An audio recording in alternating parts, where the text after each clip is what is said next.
আমরা আষাঢ় মাসে যারা বিপত্তারিণীর পুজো করি, পুজো করে আমরা ব্রত কথা শুনি বা মাহাত্ম্য কথা শুনি যে এই ব্রতটা করলে আমাদের কি লাভ দেবে।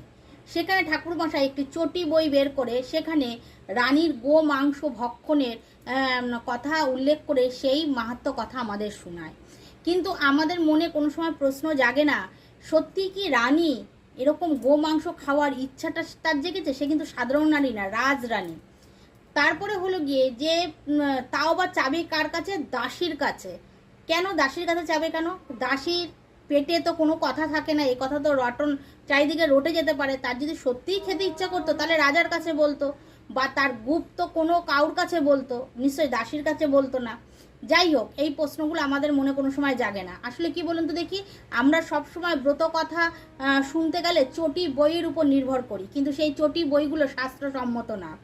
শাস্ত্রসম্মত যে শাস্ত্রে যেটা উল্লেখ আছে বিপত্তারিণীর ব্রতকথা, সেই ব্রতকথা আপনারা বিদ্যাপতি, কবি বিদ্যাপতি লিখিত যদি আপনারা খোঁজ করেন, সব জায়গায় পাবেন না, খোঁজ করতে হবে। সেই ব্রতকথাই হলো সঠিক ব্রতকথা। সেইখানে কিন্তু কোনো এই রাজা রানীর কিন্তু মাহাত্ম্য কথা কিন্তু সেখানে নেই, ব্রতকথা নেই, সেখানে শিব পার্বতীর কথা আছে। যদি আপনারা খোঁজ করেন তাহলে আপনারা অবশ্যই এই বইয়ের সন্ধান পাবেন। আর আমার সবার কাছে অনুরোধ, এই ব্রতকথা কখনো শুনবেন না।